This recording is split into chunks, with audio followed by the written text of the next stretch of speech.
Good afternoon, everyone. Welcome to Council Chamber, January 23rd, our regular council meeting. With just a couple announcements, I would like to just remind everybody the RCMP is hosting a town hall at 7 p.m. this Wednesday at the BCF. There's been a few concerns about respect towards some of our town employees out there. So we're just asking you if you've got an issue with something that's going on, please don't take it out on the staff. They're just trying to do the best they can. Don't hesitate to just call the administration. They will address your issues, but let's just try and respect our people that are out there trying to deal with the temperatures going to minus 30 up to +5 and just the chaos that goes with it all. So give them a honk on the good and give them a break when it's not perfect. So therefore, Patrick, you got an announcement? I just want to say congratulations to Bill Wolf, the former longtime employee. He was presented with the Queen Elizabeth II's Platinum Jubilee Medal last week for his service to seniors in the community. He was nominated by Big Country Community Futures. So congratulations, Bill. Wonderful. Any additions to the agenda? Nope. Can I get a motion to adopt the agenda as presented, please? Tom? I move that council adopt the agenda for the January 23rd, 2023 regular council meeting as presented. Seconder? Lisa? Comment? All in favor? Carried. Can I get a motion to accept the minutes of January 9th, please? Patrick? I move the council approve the minutes from the January 9th, 2023 regular council meeting as presented. Seconder? Stephanie? Comments? All in favor? Carried. All right, we shall move on to 6.1.1, please, Daryl. Thank you, Your Worship.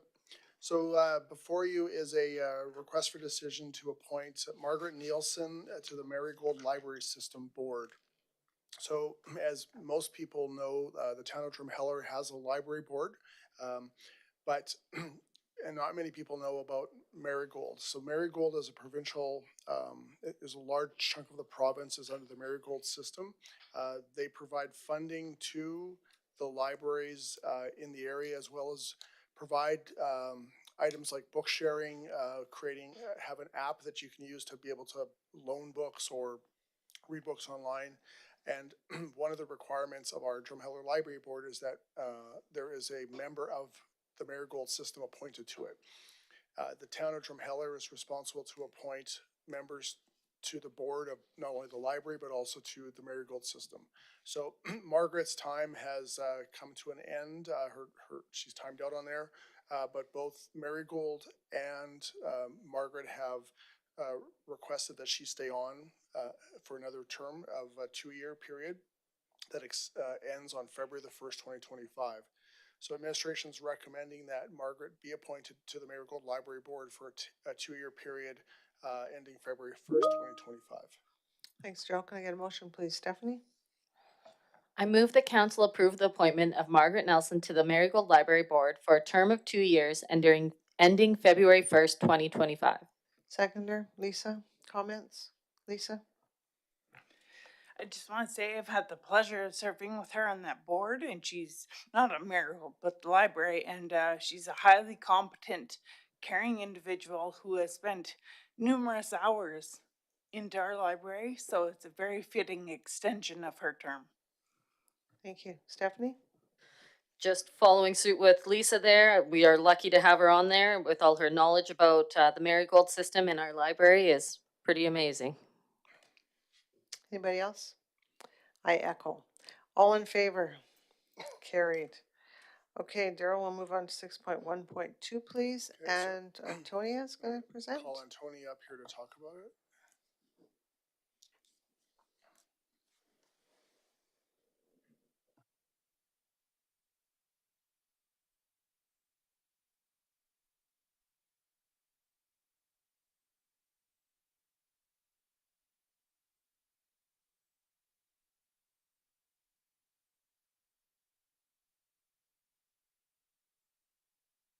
Sorry, thank you for having me. Just thought I'd make sure I hooked up correctly here. Do you mind showing me how do I share my screen? Cool. Okay. So, back in October 2022, the draft proposal for amending bylaw 17.22 for the municipal development plan was drafted. We brought that to council back in October here, and then a public engagement session was held in November of 2022, as well as engagement sessions hosting the Municipal Planning Commission, Palliser Regional Municipal Services, and realtors within the town. Public hearing was held on December 5th. At that time, no concerns were raised by the public for this bylaw. During that engagement session, no comments were heard by the public at all for the changes to the municipal development plan, which include changes to the reference of any berms being built from a minimum of 6 meters wide to a minimum of 4 meters wide. Any reference to the minimum freeboard being required for berm construction to be amended from 0.75 meters down to 0.5 meters. And then any changes to incorrectly reference flood rate that we are currently planning on constructing to. In sections of the bylaw, they had been referenced as 1640 cubic meters a second, and we are now aware that they need to be constructed to 1850. So these changes were approved by council in June 6th at a regular council meeting, however, weren't reflected within the municipal development plan. So this bylaw is amending those to align with what has already been done. Perfect. Council, can I get a motion, please? Crystal? I move that council give second reading to MDP 2022 amendments of bylaw 17.22 as presented. Seconder, Stephanie, comments? Tom? Yeah, just a couple of comments. Again, thank you very much for all of your work on this. I know you spent lots and lots and lots and lots of time. And just a reminder to everyone as well, again, this is what, our second amendment to our new bylaw? Second or third? So this In is a our series. municipal development plan, and there has been only one amendment to One this. amendment, This yeah. is, but the land use bylaw, which is next, this will be Yeah. amendment number 3, so. So again, these are not written in stone. You know, things come up that we look at and think, well, maybe that isn't quite working very well. So, you know, we can change these in the future. Just a couple of comments. Page 19, signs again. And Tom, that's the land use bylaw. We're on the municipal development plan. So have you got anything on the municipal development plan? With just the changes she had noted that with the size of the berms, which we've been talking about for a long time? good job. Okay, thank you. Anybody else? Stephanie, go ahead. So thank you for all the hard work you do, Antonia. I don't know if it needs to be mentioned just October 23rd, 23, 22. Should be 2022. It's not uncommon that I make typos like that. Yeah, Tom's it's, pointed out that's typos just in in the a things. request for decision document, so we can update that, but yeah, Okay. thanks, I saw that too Perfect. as soon as I looked at it. Thank you. Okay, any other comments on the MDP? All right, all in favor of second reading? Carried. Okay, let's move on to the land use bylaw, Antonia. Okay, so the land use bylaw we had a little bit more feedback from. So the public engagement sessions for this were the same as the municipal development plan, being October 23rd.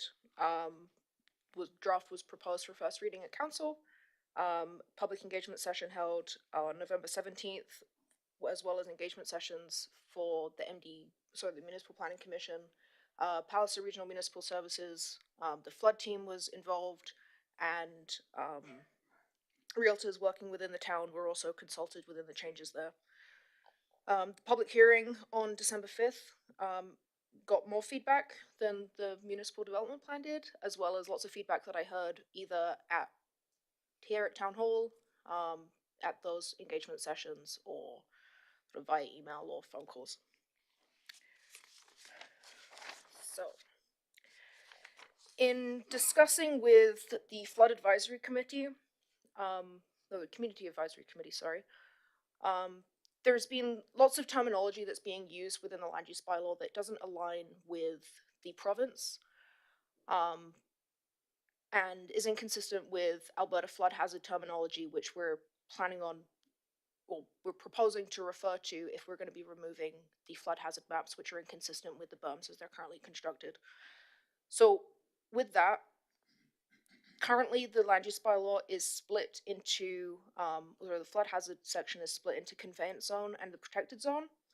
And the proposed changes, which are drastically different to the first reading, I'm going to be very honest with you there, see the removal of those and introduce a terminology reflected by the Alberta flood hazard, the province there, for floodway, flood fringe, high hazard flood fringe, and protected flood fringe. So other municipalities, town of Drumheller included prior to this land use bylaw, do refer to the flood sections of their bylaws as floodway and flood fringe.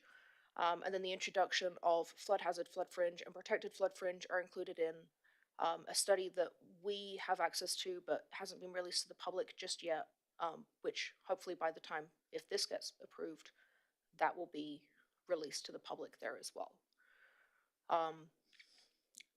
So there are substantial changes to the flood hazard areas to reflect those. Much of the terminology. Tony, can you just zoom on your screen a bit so everyone can see it a bit clearer? Perfect. That's great. So some of the terminology is general regulation for the whole area, and that's reflected similar wording to what's been used in the flood hazard overlay currently. Changes to the floodway use, which reflects very similarly to what the conveyance zone was, in that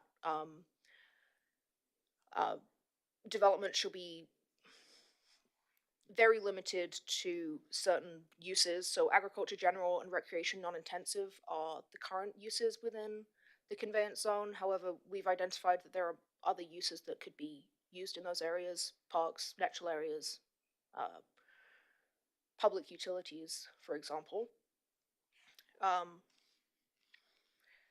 And then including the same language that was in the conveyance zone prior to include no development or structural alterations except for some uses which are as they are existing.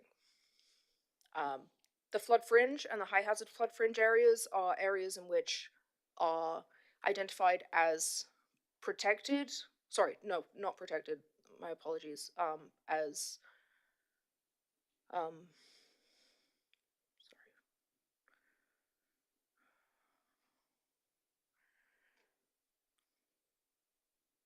areas that have some level of flooding that may occur in those areas, however, at a decreased risk to what's in the floodway.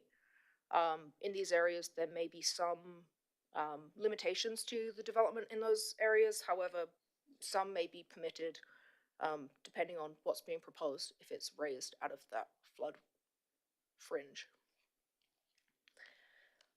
Protected flood fringe would be areas which are protected by berms as identified by the town. This may include areas that are being protected by planned temporary adaptive measures, so adaptive fill in those areas there. Do I have any questions for that section? It's a... You'll have to go through, because then I have to put a motion on the floor, and then we Okay, discuss. sorry. So I will that's continue all right. then. Thank you. Keep going. Other areas, or other issues that were identified by the public include that areas in the mapping system as they currently are difficult to identify, which is something that we've been hearing a lot over the last 18 months of using the document, which was originally anticipated to be proposed within the first reading to have those removed and refer to the Alberta flood maps to ensure consistency there and clarification. There were additional terminology that was being missed, the flood construction level being one of those. So I worked very closely with Dagan and her team to ensure that the flood construction level was being defined so that that's not a definition being missed out anymore. No, sorry. We got a lot of feedback from tourist dwellings. So tourist dwellings are something that sorry, are in the land use bylaw currently. However, they're not defined to be able to be enforced very well. So inserting additional definitions for tourist dwellings were implied or put in for proposed first reading. However, there were concerns raised for the maximum number of occupants that could be permitted per household.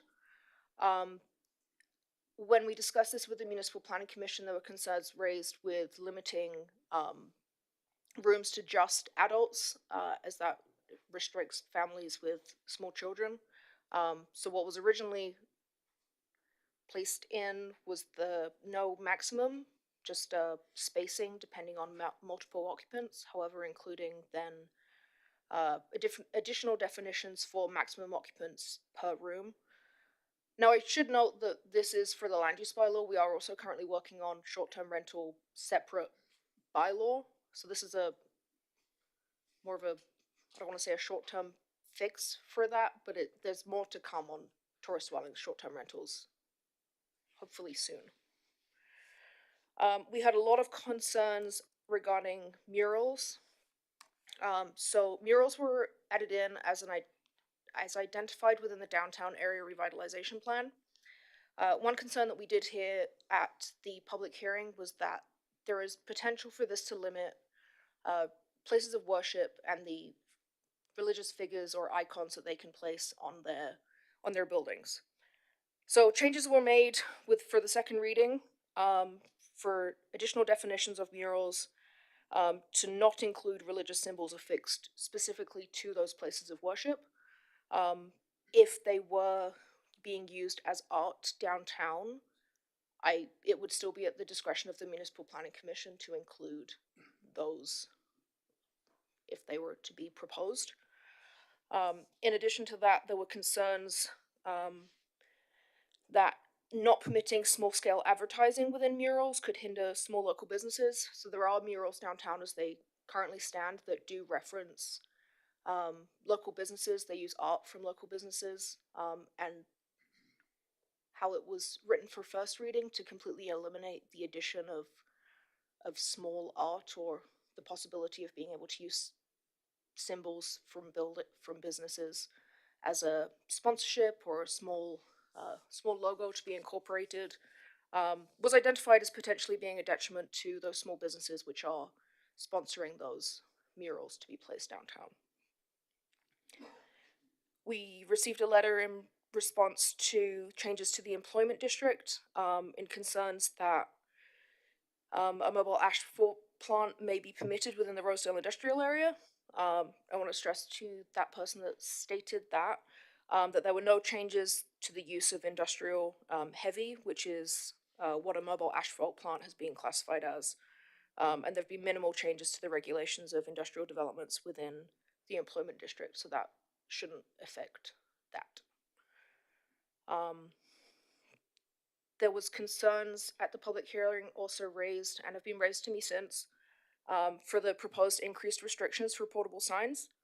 Did a fair amount of research into what other municipalities are doing in regards to distancing or duration of placement, and how they may affect those small businesses that are using these as emergency advertising opportunities. So what was originally proposed as an amendment, which was I don't want to say at the request of the Municipal Planning Commission, but it was discussed as ways that we could perhaps decrease the duration that these were being placed, or additional regulations for those, I should say, was to keep that as a maximum of 60 days at 100 meters apart, and then with 6 months between applications. In looking at other municipalities, that may be too stringent. Other municipalities are looking at permitting twice per lot per calendar year. And I actually couldn't find many municipalities that had that 100-meter distance between the two. There were a couple with 90, but that seemed to be the maximum that I could find there. I didn't. Yeah, that's me. Thank you very much. Can I get a motion, please? Someone? Patrick? I move the council give second reading to LUB 2022 amendment bylaw, or B bylaw 16.22 as amended. Seconder Stephanie, comments? Tom? As I said before I was rudely interrupted, You weren't rudely interrupted. Just stay on task, please. I have ADD. What can I say? Yeah, thank you for all the work. And again, like the MDP, this is a work in progress and we might change it as we go forward. Just a couple of comments. Page 19, looking at signs. And I guess my comments originally revolved around the idea of, we have the Badlands, which is our number one kind of resource for tourism. And to put a whole bunch of signs up in the way, obstructing the view of the Badlands, I think is detrimental to our tourism industry. I can understand the need for signs, obviously, for businesses and employment and educational programs and all sorts of things. And I guess I'm wondering if we could even think about some of these more stricter limitations on the tourism corridors, as opposed to some of the other roads in town. And what I'm thinking is, and the good one is the healthcare aid sign that we had. Absolutely, desperately in need of healthcare aid, so we need to advertise that. But to put that sign on kind of the main tourism corridor where a high percentage of the vehicles going by have nothing to do with Drumheller, I think might be a solution. That we can have these stricter kind of sign placements on tourism corridors, but then other places around town, we might be able to relax that. So, just a thought on that. For some of the flood fringe stuff, page 27, for example, I don't see anything in here. And I know we have talked about this and we have allowed grandfathering. And I'm just wondering, is that in there anywhere? I couldn't see anything, but I know we did. There's so many places that don't conform with this right now, that we have kind of grandfathered their situation and not worrying about it too much. So is that in here somewhere, or do we need to have it in here? So I don't think it's explicitly outlined. However, if buildings exist as they currently are, then they may continue to do so. It's if they were to be demolished, or if there was an issue with those, then they're still in the floodway, then they would need to be raised to ensure that they're not being they're protected in the future. So if building exists today, it's okay, and then if there was a flood and it was removed and there's still ability to put that building back, then it would just have to be raised up to the flood elevation. Yeah, and I guess where I'm coming from is we've had a number of people move to town recently, and I mean they look at the land use bylaw and they see a property that they want to buy that doesn't conform with this right now. Then kind of what do, and do they buy it or don't buy it? Or I think if we could have something that just says, if it is what it is right now, we're not going to do anything with it, kind of a thing. Sorry, Tom, I think there's two different pieces you're talking about. So if a person was looking to buy an existing property in town that was in the floodway, besides talking to the real estate agent and other people that they would be dealing with, the first time that they would find out it conforms or not conforms is during the closing process, when we would be requested to do a certificate of compliance. And we would say that it can continue to exist, as Antonio said. However, it is in the floodway, or it's in a area like that. And so then if they had questions about that, then they're encouraged to contact the development office to talk them through that. Because the problem is there's no one size fits all statement that we can do. And it depends, right? So if your place is 2 meters below the flood construction level for your main floor elevation, or 15 centimeters, that's a big difference in what you might have to do in the future if you decided to redo it. So that's where it's hard to be able to put a blanket statement for people. Okay. Does that make sense? Yeah, for sure. Getting back to signs, page 52. And this talks more about digital signs and removing signs. We have a tendency in places in the valley for portable signs to kind of pop up on roadways, on highways, on the tourism corridor. And I don't know if that's should be in the land use bylaw, or is that in the community standards?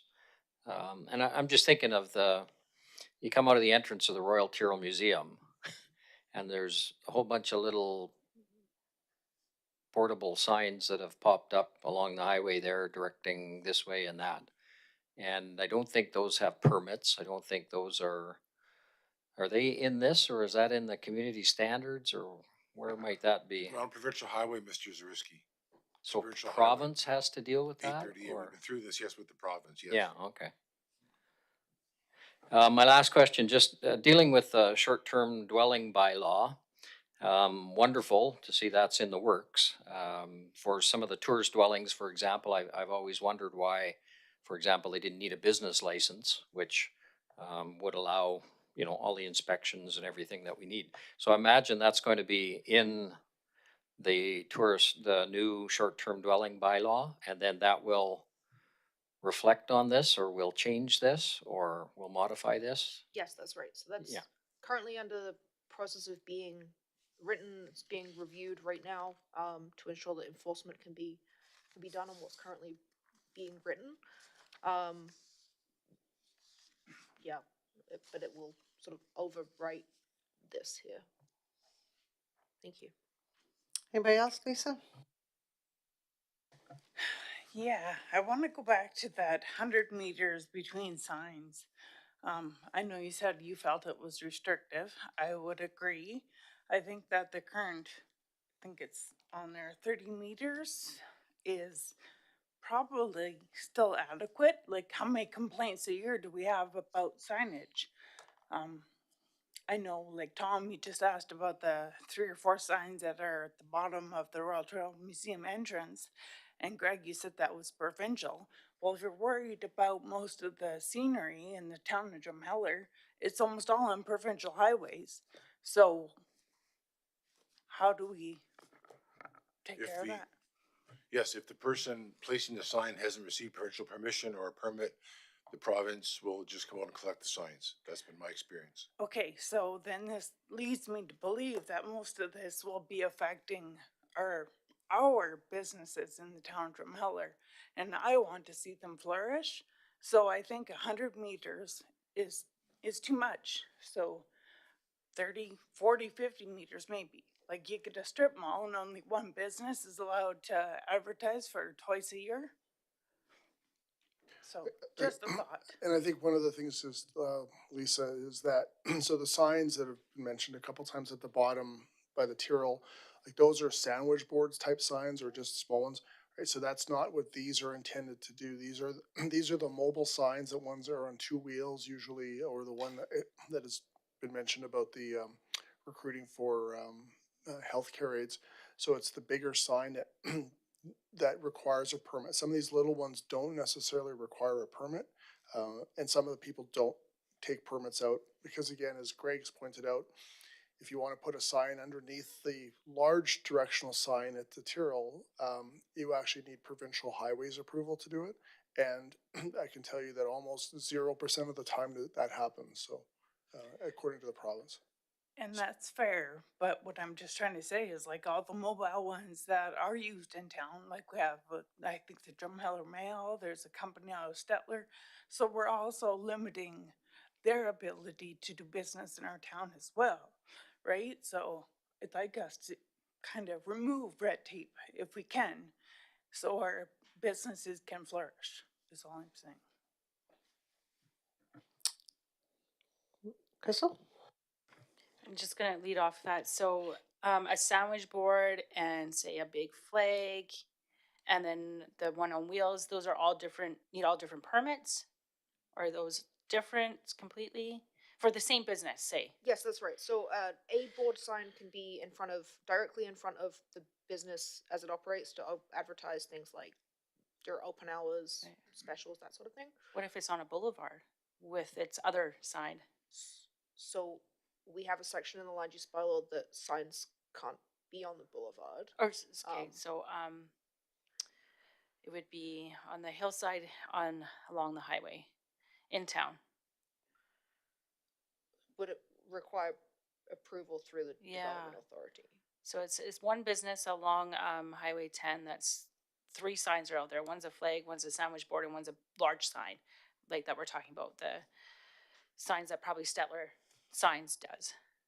So would those all be separate permits, or that would all be packaged as one? So I'm unsure where you're referring to. So it Okay, should be. Canadian Tire, that area. So the portable sign Yeah. has a permit. The Yeah. A board sign, because it's on the same lot directly in front of, and it's Okay. has been taken under the sort of one A board sign doesn't need a permit. Okay. Flags aren't in the land use bylaw, so Okay.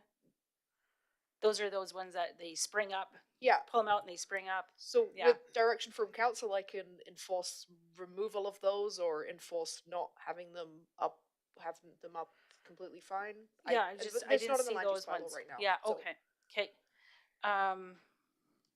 And then just going on to, what Tom was talking about with the, fringe flood. There is a section in there talking about the rules regarding building design. It doesn't apply if there's an addition to your gross floor area of the building by more than 20% of the gross floor area, if it was existing as of March 1st, 2021. So does that mean if you're gonna do rentals to your property that's in these flood areas, and it does not exceed 20%, you don't have to build up to that flood? That's what's Okay. being proposed here. That's yes. what's and that's being and that's in okay. line with other municipalities Okay. that have identified that completely restricting that Okay. small scale development. Okay, so yeah, Is- and then there's other things that it includes, so, okay, I just wanted to clarify that. Okay, thank you. Stephanie? So to keep on the sign theme going on here, sorry about that. Thank you so much for doing all the research you did into that and everything. I'm echoing Lisa's sentiments in this. The main tourism corridor also happens to be a widely used road by locals and lots of people from smaller communities coming to shop in Drumheller use these roads as well and see this advertising. And for the educational purposes of hoping to bring more healthcare workers, and if they're more local, we're hoping they're going to stay local. And if they see these signs, we're hoping I sit on the Drumheller Learning Center. I should explain that as well. So we're hoping if they see those signs, they apply for it, come in and get educated for it and everything. We're hoping they stay within the community. And lots of smaller communities that come by to shop use those roads as Walmart and Extra Foods and Friesen Brothers are all accessed by those. What else did I have? I believe this is in the land use bylaw as well, the 3.4.3. I had some concerns brought to me about vehicles being worked on in their driveways. Some people don't have the luxury of having a shop or something they can work on their vehicle. And they were concerned about restrictions being placed on them on doing maintenance on their vehicles in their driveway. I don't think that's the land use bylaw. I think that's the community standards bylaw. Sorry, Daryl, it is being Is it? proposed to be put back Sorry. in. It was in the last land use bylaw and Point and isn't in the community Good. standards All right, bylaw. sorry. But it aligns with the community standards bylaw.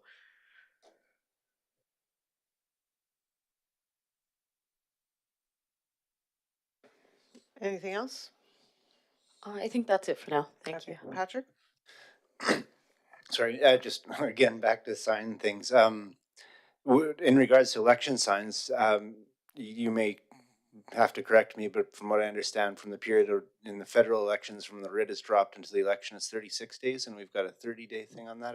I'm wondering if we should just make sure we coordinate those numbers.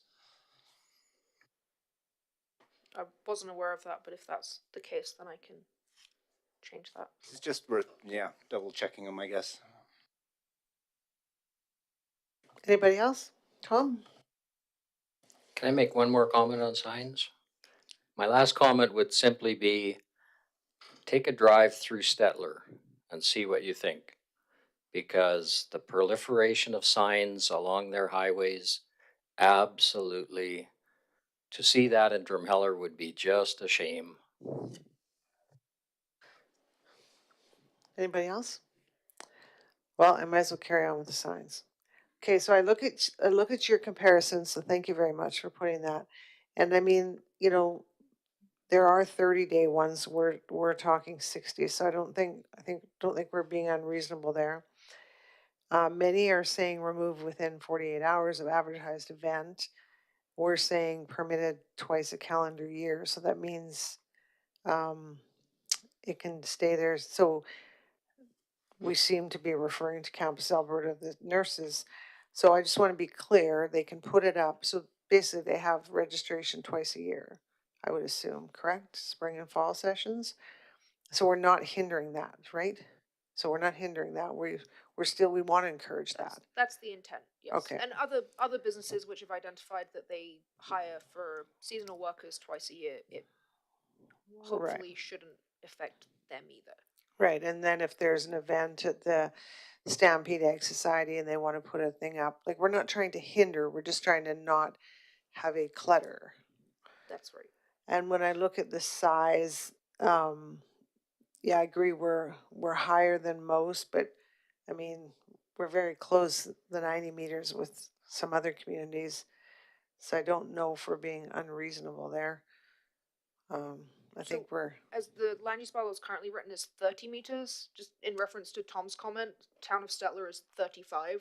So if we were to get inundated with applications, there's potential for it to look like that highway that Councillor Zarisky right. And so I think why that came through from MPC is because they're trying to avoid that. So That's right, yeah. Maybe we can be a bit negotiable from 100 to 75 or 90 or something, but I don't think we want to be going down to 35. My thoughts, anyways. The tourist dwelling, yes, that solves that. I'm looking forward to that coming forward, and the murals, that was brought forward because there was a concern of inappropriate stuff being put on murals, which I'm all for. But I do like the fact that we're allowing. So, for example, Stores and Center has hashtag Valley Brewing, but because Image Crafter used Valley Brewing's There's pictures in the thing, it's a work together thing. So hope that's staying, correct? That's right, yeah. Okay. So the intent of putting that sort of 10% in is to be able to do that still. However, when we did discuss it at MPC, there was concerns that 10% with no limitation to the maximum size of what murals could be, 10% may end up being very large. So it would still be at the discretion of the Municipal Planning Commission as the development authority for those applications to say this is a mural, or actually this has become a billboard now, and is under a completely different category. Okay, perfect. And finally, thank you for getting the wording to the match the provinces, because that has obviously been very, very muddy waters for a long time. And most grateful that you're getting that fixed. So thank you. Thank you. Okay, council, any other comments? Oh, go ahead, Stephanie. Just on signs again, it is a little detrimental to the Stampede and Egg Society. Their races do start in May and stuff goes on until August sometime. Sorry, may I? So, with a 60-day period, the signage has, well, that's approval for the sign to be up. However, the sign face, what's on the sign itself, can be changed without any amendment to the permit. Sorry, it's 4 months though, May, June, July, August. And so, and then if there was 2 permits per year, say, that should cover that. Okay, maybe I misread it. I thought you had to wait 6 months. The way I was reading That was it. what was proposed in the first reading, however, that changed for the second reading here. Oh, fantastic. Thank you for clarifying that. All right, any other comments? Okay, all in favor of second reading? Thank you so much, Antonia. All right, we shall move on to 6.1.4, Mauricio, please. Thank you, Your Worship. Tonight, we are bringing bylaw 02.23 supplementary assessment to council for, tonight we are proposing that all 3 readings be done at the same time. This is a bylaw that comes to council every year. And it basically authorizes the town to be able to assess supplementary, to complete supplementary assessment on properties that are completed after December 31st. So in April of this year, for example, council is going to be adopting a tax bylaw for 2023. Any properties that are completed after December 2022, any assessment had not been captured when we levy the taxes for that period. So what this is doing is basically is allowing us to be able to assess those properties that are completed after December 31st. So for example, if in July a property is completed, it will be assessed as of July 1st, and then taxes will be calculated for the last 6 months of the year. So they only have to pay for 6 months, for example, not for the entire year. So it is like I said, something that comes to council every year, but it needs to be passed in before May 1st. Typically, it comes to council in February or March, but this year we are bringing it a little bit earlier. One thing that I want to mention is that on section 2.8, there is a typo, and I would like to make a correction on that. So the tax year, it's saying 2021 tax year at the end of section 2.8. It should say 2023 tax year.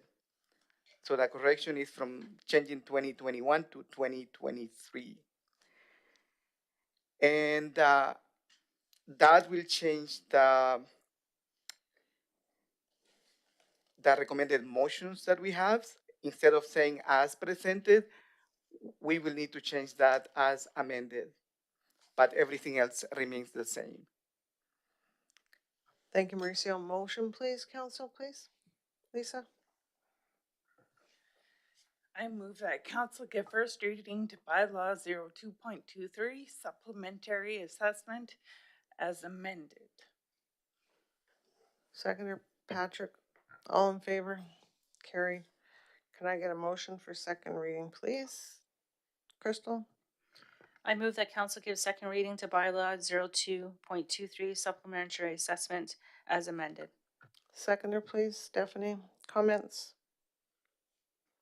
I just want to make a comment. This is a housekeeping bylaw that we do every year, just so for new people. So, okay, all in favor? Carried. Can I get a motion to move on to pass third reading? Unanimous. Tom, go ahead. I move the council give unanimous consent for third reading to bylaw 02.23 supplementary assessment as amended. Seconder, please. Lisa? Comments? All in favor? Can I get a motion for third reading? Stephanie? I move the council give third reading to bylaw 2.23 supplementary assessment as presented. Seconder? Patrick? Comments? All in favor? Sorry, can you just say as amended, please? Thank you. Sorry, guys. As amended. Thank you, Denise. I had seconder as Patrick. Comments? All in favor? Carried. Okay. Let's move on to 6.2.1, please. I believe is Degan, or you're presenting? Mark Steffler's going to be presenting on behalf of the flood office. All right.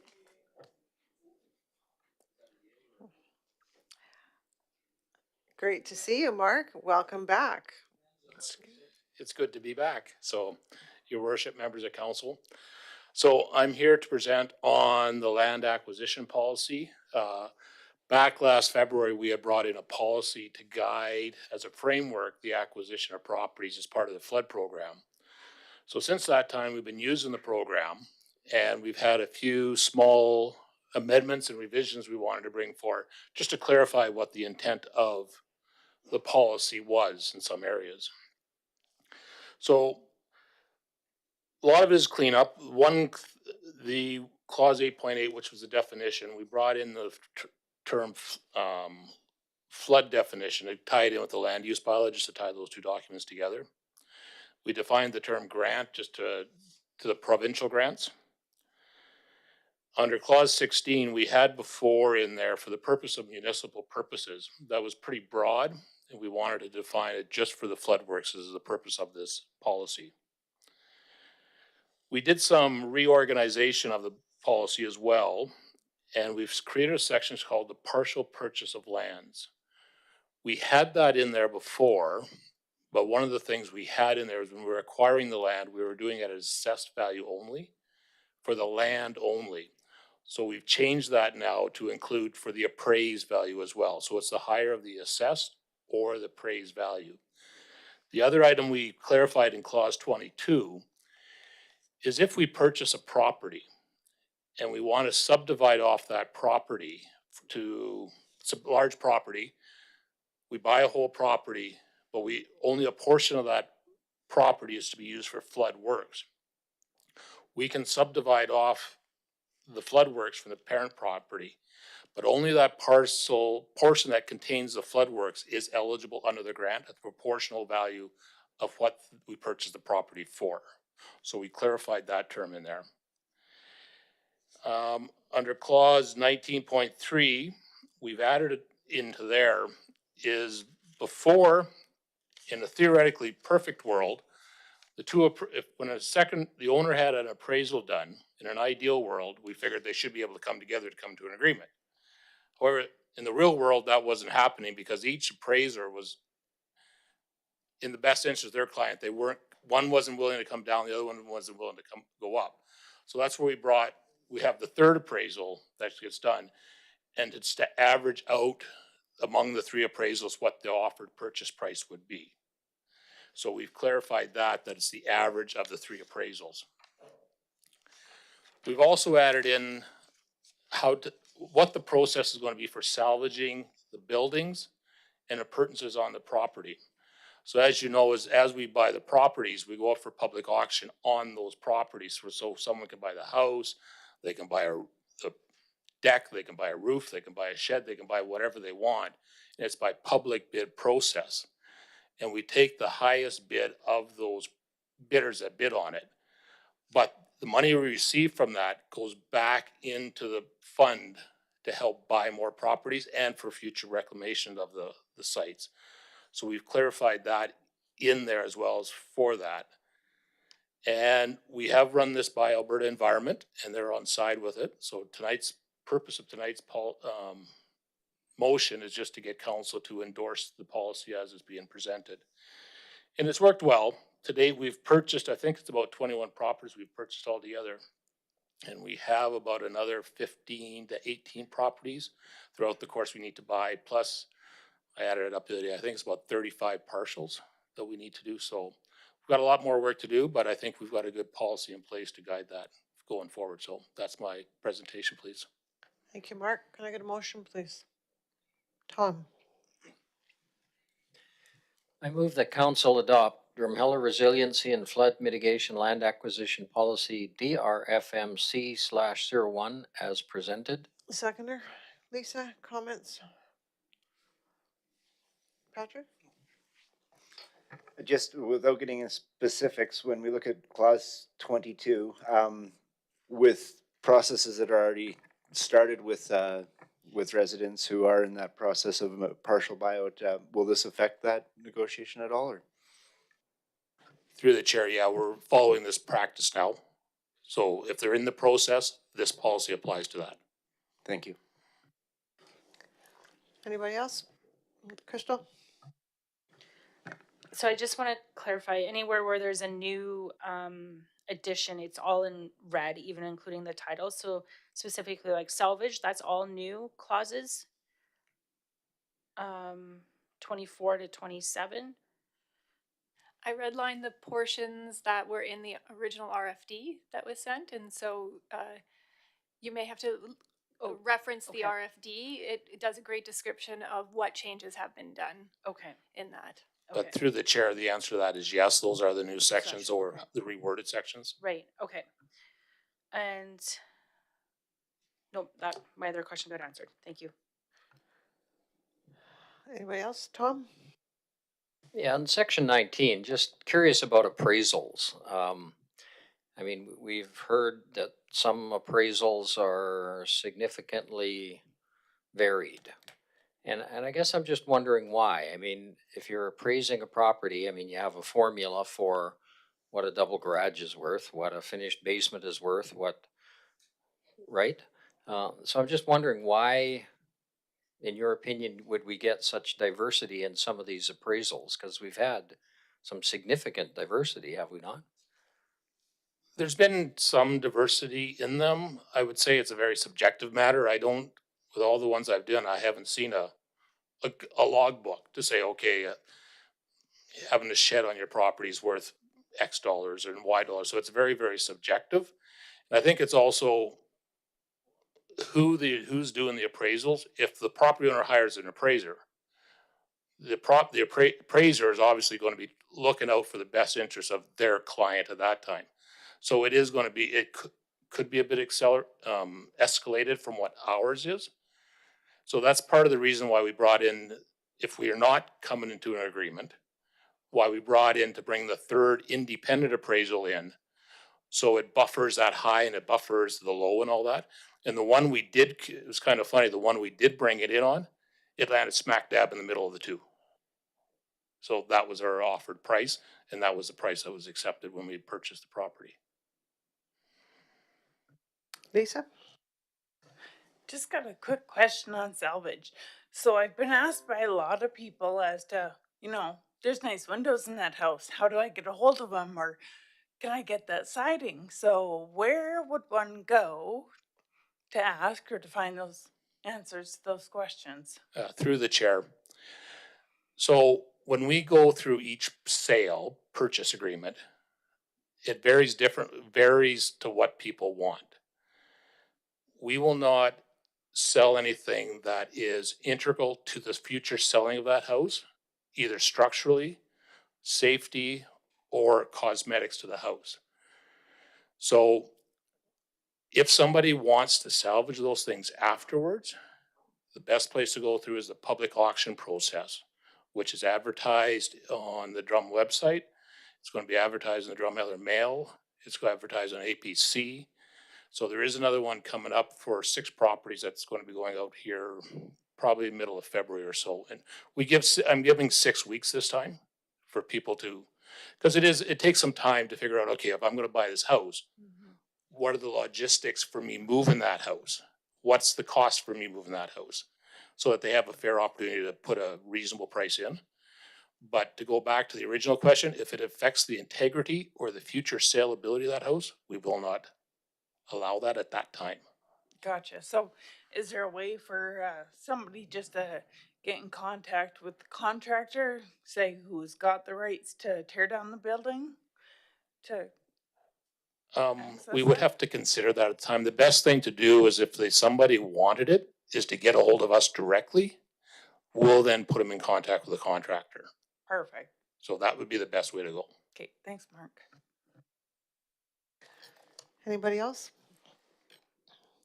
Okay, thanks for the work on this. It's nice to see that some of this is cleaned up, and I 100% agree with the 3 option because that solved one of the properties that was really dragging on for them. So, most grateful. Okay, all in favor of the changes? Carried. Thanks, Mark. Okay, we shall move on to 6.3.1, please. And Dave, are you presenting? Yeah, I'll be presenting this, but I'll ask that Kevin and Sean come up to the guest speaker desk in case anyone has questions that I need them to answer. So before I begin, I'll introduce this. This is Kevin Blanchett and Sean Solberg, who's our operations manager and our parks and landscape lead. So just wanted to make sure that everyone was familiar with who they are. So what we've got here is a briefing note to the council regarding. I'm seeing that there's some confused looks.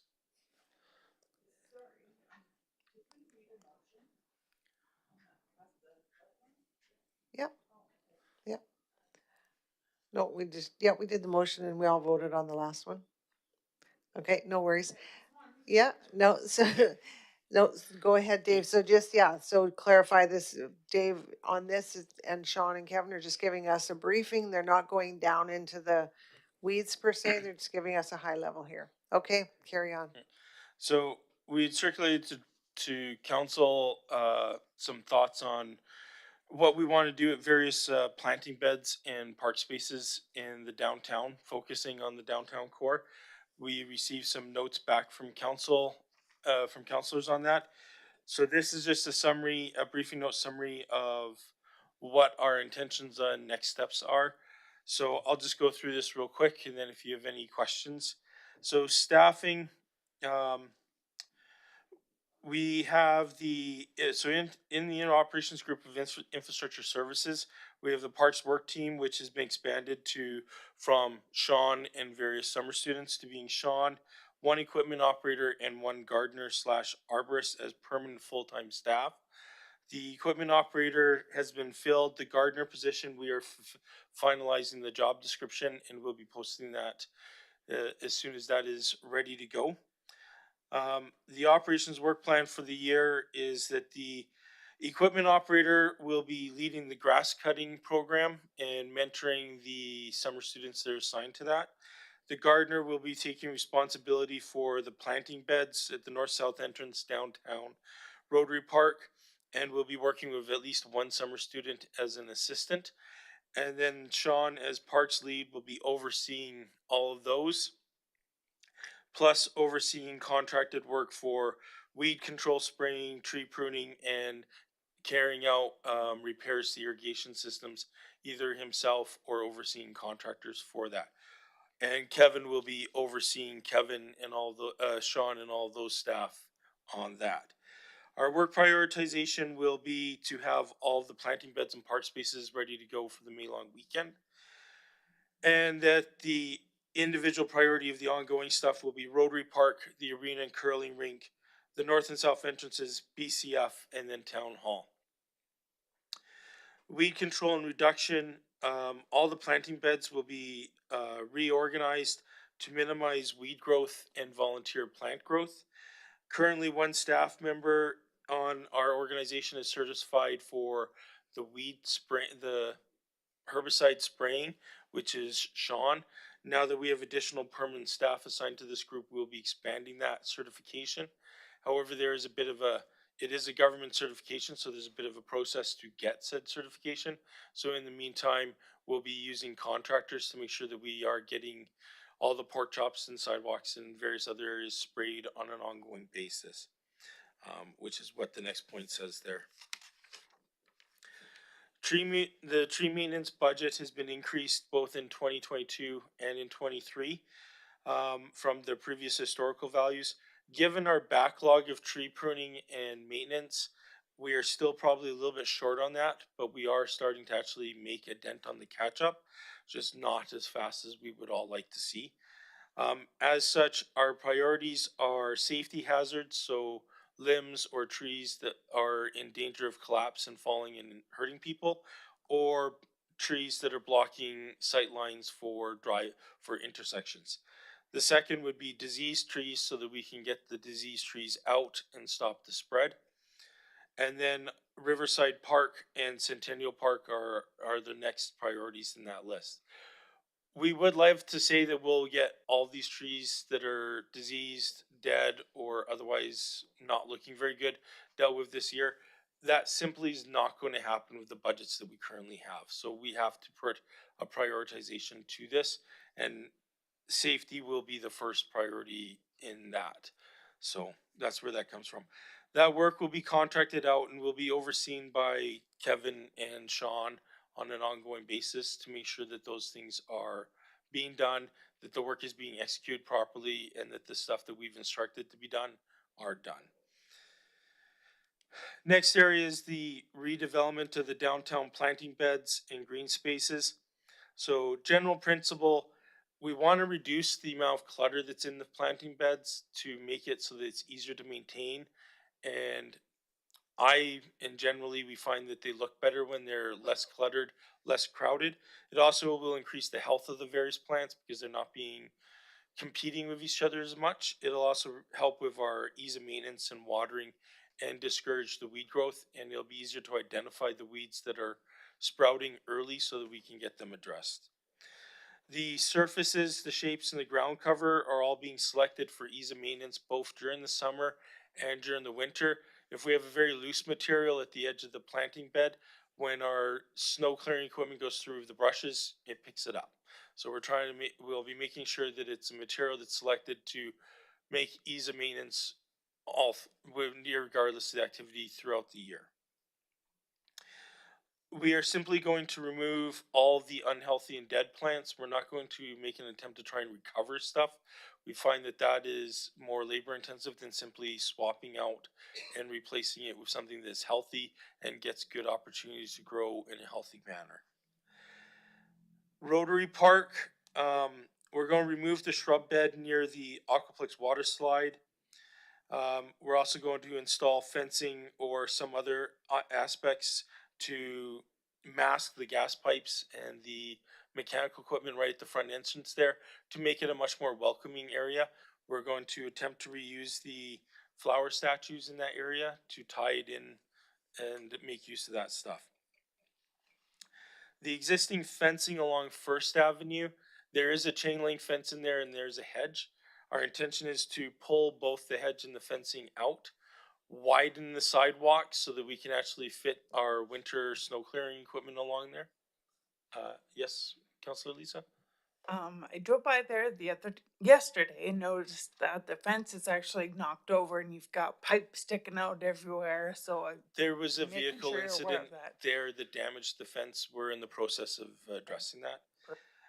The intention is to widen the sidewalk so that it's wide enough for people to walk on as a group comfortably, but also allow better access for our equipment for snow maintenance.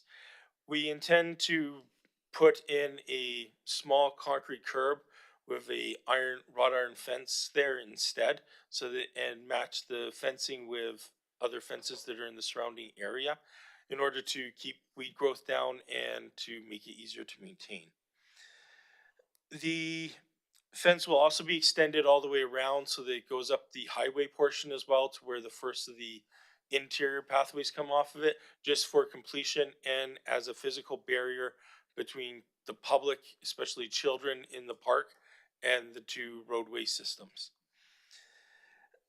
We've also discussed developing a shade area and a permanent pad that can be used during the summer for benches and sitting, and during the winter as the solid surface for the rotary ice rink that we set up in various locations, so that we are having problems recovering the grass in the area where the ice rinks were, and just the amount of traffic on it is causing us problems keeping that grass in good shape. So we're hoping that this will alleviate that concern, plus also give some shade to the area. So that's one of the thoughts that we're working on there. That'll have to be coordinated with ACO Electric, however, so it will be a little bit of work to deal with that, as they are the actual owners of that property. So we'll need to work with them on it. To Cenotaph, we will be installing a concrete curb to delineate the planting beds better, especially the one that goes into the parking area and access for the curling rink. We'll also be doing a thorough cleanup of the planting beds to meet our general guidelines, reduce the amount of material plants that are in them, improve sight lines for pedestrians and drivers. We'll also be trying to coordinate some stuff with the Legion over some items that they've brought up in discussion on that area. The arena and curling club will be doing the same things, reducing the amount of vegetation that's in them to improve sight lines, ease of maintenance, and etc. And then at town hall, our thought is to significantly reduce the amount of vegetation that's, well, right below these windows here, and potentially put in a in the middle of the put in a exposed aggregate concrete surface that with a park bench and some planters to simply reduce the maintenance needs in there, and to give a photo op and rest area in front of town hall. Generally, tree removal is happening throughout the valley for various flood related and town related construction projects. We currently have several scattered stockpiles of various forms of trees, tree trunks, and mulch.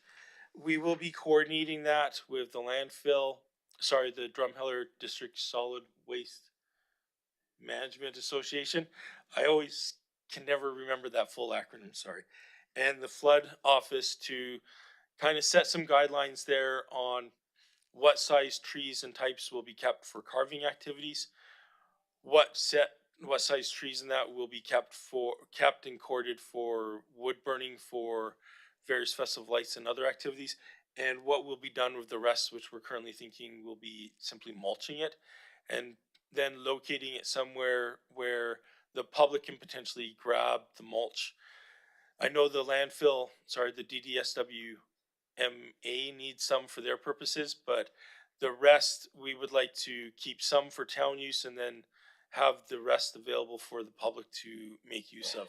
We'll be figuring that out and coordinating that. I believe the meeting is scheduled for tomorrow or Wednesday to get a plan in place on that. So this is the high level of our current plan. There's significantly more detail, but that is taking us to, pardon the pun, down into the weeds of the matter. So what I wanted to brief on you is we have heard, administration has heard what council has expressed, that they want the town looking good for visitors, and for not only the visitors but more specifically for the general public and residents. They want it looking good for the May long weekend, and they want the parks where the people are to be much more user friendly, and I'm blanking on the phrase I want to say, but prettier for everyone to see. And part of that will be to reduce our maintenance costs, which helps our operating budget in other aspects. So that's where we stand. So if you have any questions for administration or for the actual staff that will be carrying out the work, Kevin and Sean, it's an opportunity for you to ask. So Thanks, Dave. Stephanie, go ahead. Thank you so much for the presentation, you guys. Excellent job. I just had a question about the fence coming around by the splash park. Will there be an opening where they can get off the bridge right there? Or do they have to come all the way down to the parking lot to access? there is currently, just as you come off of the bridge sidewalk, there is a kind of I believe, a Y-shaped pathway that leads to the fountain into the dinosaur statue there. We won't be blocking that. We're just going to be trying to delineate the grass area where children have a tendency to run and play type of thing, so that there's a physical barrier between there and the roadway system. It'll also help to delineate the park space itself. Thank you. If Oh, you you wanna could hit put the your button, speaker on there? the right hand button. Okay, I'd like to add to that also. We talked about this, Little bit closer, Kev, sorry. wrought iron fence would look super down there. I guess my, thought, process down there is, do we want a gate there? Probably not, because then we're thinking about the kids running into the First Avenue West, so it may be a little bit dangerous. But as Dave said, we would have an opening on the west side and then of course the east side, so you could gain access to both sides there. Crystal? Just a few comments. I bet you're gonna be happy not trimming that hedge anymore. I saw you this year and it was not easy working on that hedge, so I bet you're pretty happy about that. Plus it was a mix of all kinds of vegetation. Yeah. Wading pool area, that's part of the,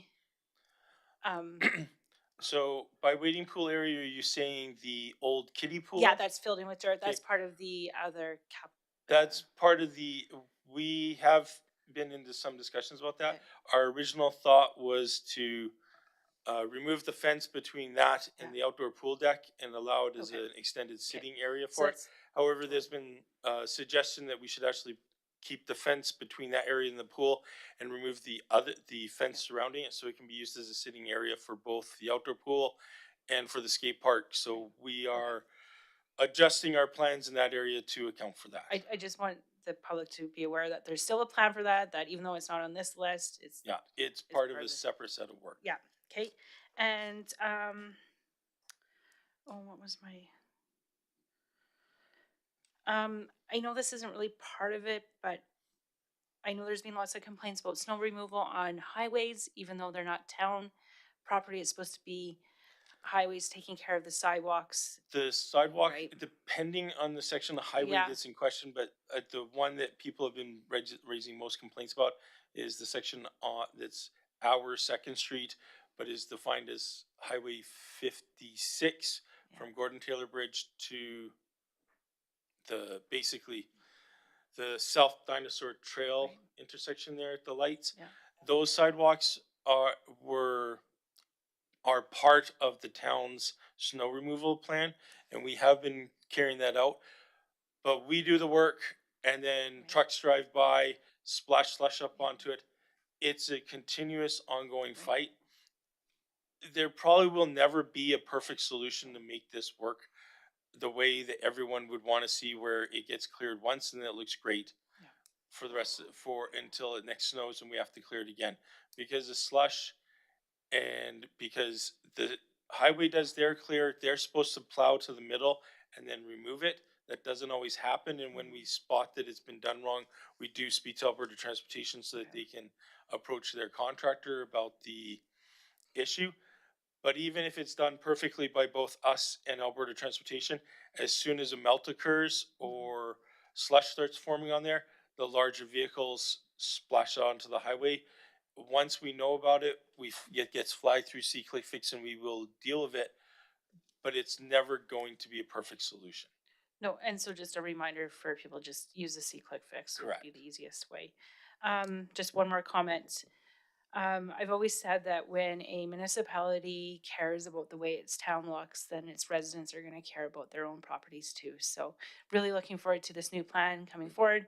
Hopefully it's going to make less work, smarter work for the staff. And then my other quick question was the tree maintenance. Once we're kind of caught up, will it continuously be contracted or will it now be staff once it's kind of Depends on the level that we need to do, how many we find coming up in a year.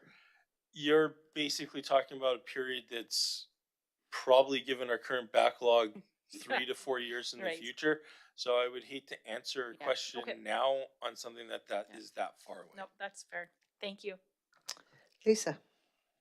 All right, I'm excited. That looks awesome. However, I don't recall any more talk about the East Cooley Water Fill Station. Years ago, we had planned on fixing that up, not just trees, but like bringing in like an old coal cart that would be filled with dirt and put flowers in. Is that all completely off? I wasn't table? aware of anything Okay. like that. We do know that there's several of the trees that have been planted there have died. The flood office is currently doing work out in the area, including there will be next to that water fill station an area that's going to be used as a laydown by the flood contractor, which we are also going to be then transferring that over into a snow dump and yard space for that area, and we will be doing plantings and work around that to make it not such an industrial looking item, but more of a something nice because it is located so close to the entrance. We can look at doing fixing up some of the planting in the area, but for a larger decorative feature there, that was not something that I was aware of, so I don't have that on any plans at all. If that is something the council would ask us to look at, I can put it onto our plans, but that will very likely be thinking about the things that are currently on our plans. That would likely fall into a 25 or 26 time frame. I hear you. It was an Al Kendrick kind of Ray Romanitz era, and like, and I understand how it can be put on the back burner, but at the same time, that's the entrance to that community. So I think we should, allocate some resources to after everything's done to perhaps make that a little bit more Okay, cleaner. I will start figuring out a way to get that into our work plans, but I We don't. could put that on the 24 priority list. Well, absolutely. As On the long as it 24th. doesn't fall Yeah. off like it seems to have. So that's why I brought it up. And I guess just on that vein, let's not forget about the east and west entrances. Those communities at times have felt like they're forgotten, right? So I just, I realize we've got quite a heavy plate, but if we can do something in the future, 24, 25. So we currently have a $75,000 budget every year assigned for beautification stuff. This year, quite a bit of it will be used on this stuff. We have been trying to have conversations with Nakmine Community Association about the one at that west end, because that land is actually owned by Alberta Environment and then leased by Nakmine.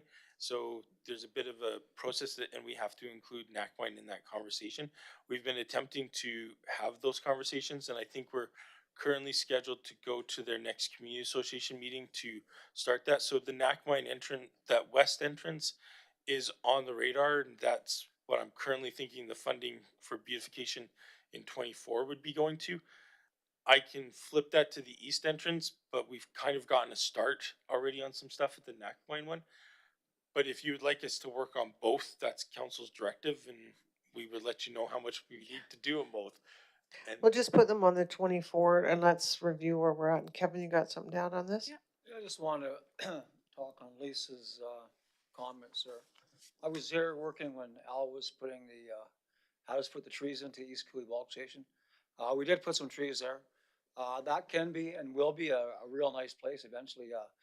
We need irrigation there. That whole country is drier than dry out there. So I think once we get the program going and we get some irrigation out there, I think it's gonna turn corners for sure. Okay, anybody else? Tom? Yeah, thank you for this stuff. I was just talking to people at the Tiro the other day. They said they had 500,000 visitors last year. Yeah, so incredible. So this will be wonderful for all our visitors to see this stuff. Just a couple of questions. How is this going to fit in with the Parks and Recreation Master Plan? So we got the big Parks and Recreation Master Plan in the process. Is this stuff going to kind of feed into that so that the parks section of that master plan will kind of involve all of this stuff? Or so my answer here is going to be kind of odd in that it's a Yes, no, and sort of. It will be feeding into the Parks and Rec master plan, but what we're looking at here is existing stuff that we're trying to get to look nicer. These items are never going to get deleted from us. The front of town hall is going to always have to have something there. The area by the arena that we're talking about and the area by the Centaf, these things are not going to disappear. Um, Whatever the Parks and Rec master plan may, especially on Rotary Park, may add to some things that need to go in there or adjust some stuff. But the rest of the planting beds and the safety features of like the changing the fence layout and that, and trying to keep it so that we are not continuously falling behind on maintenance, so that we can do easy maintenance, so that we can be more efficient with our maintenance, that type of stuff. The Parks and Rec master plan is not going to be getting down to the point of it should be this type of plant or this type of tree that's being planted. It's going to be more of the high features and a step above this. So I see the stuff that we're doing will be supporting what the Parks and Rec master plan is going to be doing, because this is going to be allowing us to get what we've currently got under control, so that as the Parks and Rec master plan is created and it identifies the stuff that we want to be going to in the future, we have the resources and the ability to start looking after that stuff as it gets developed. So, and I guess an example would be the Newcastle Beach area. That isn't on this list, but it has been identified as a possible potential area for kind of redevelopment. Bring it back to what it was, 50 years ago, where it was a very, very popular area. Correct. The Parks and Recreation Master Plan would speak to that, and not this kind of stuff. The eh? Parks and Rec master plan, it will be speaking to what are the what is the larger vision for all of our park spaces. What we're dealing with right now is this little plant. This specific briefing note is this little planting bed here. How do we get that so that it's looks good all summer long when people are here trying to take photos of it? Okay. Um, so a couple of other areas that come into question, and they're not necessarily town property, like the Munchie Park, the Angels Corner. How do those work into this kind of a So situation? the briefing note doesn't really cover those, but Munchie Park is a town park.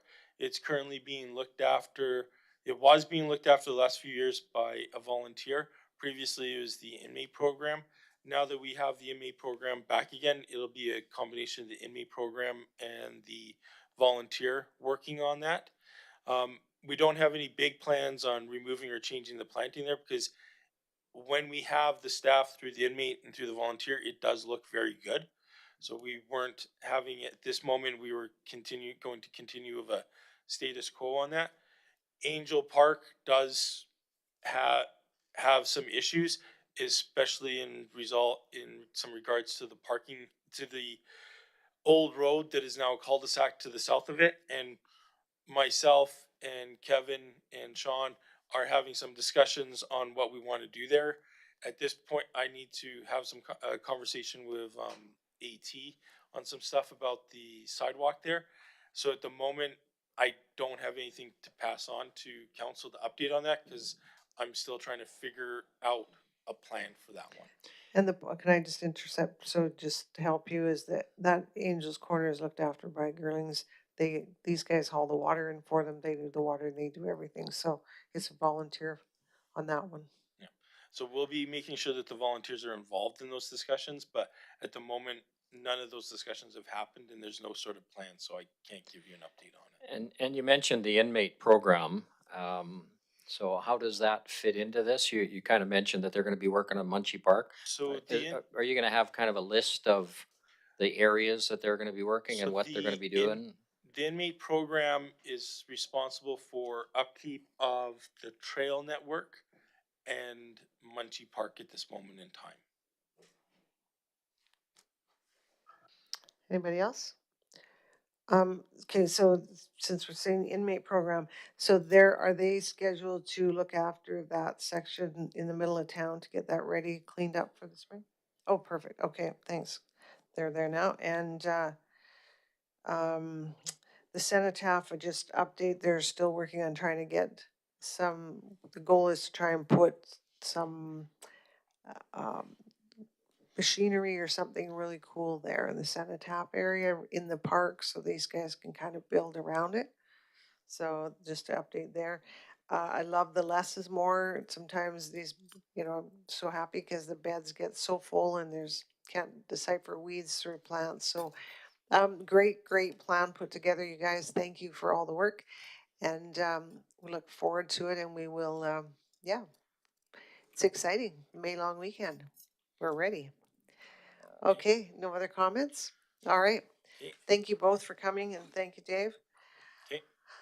Okay, so let's, that adjourns as part of the meeting. We do have one closed session to deal with for, FOIP. So can I get a motion, please, Council? Crystal? I move that council close the meeting to the public to discuss contractors and access to information as per FOIP 16, disclosure harmful to business interests of a third party, and FOIP 24, advice from officials.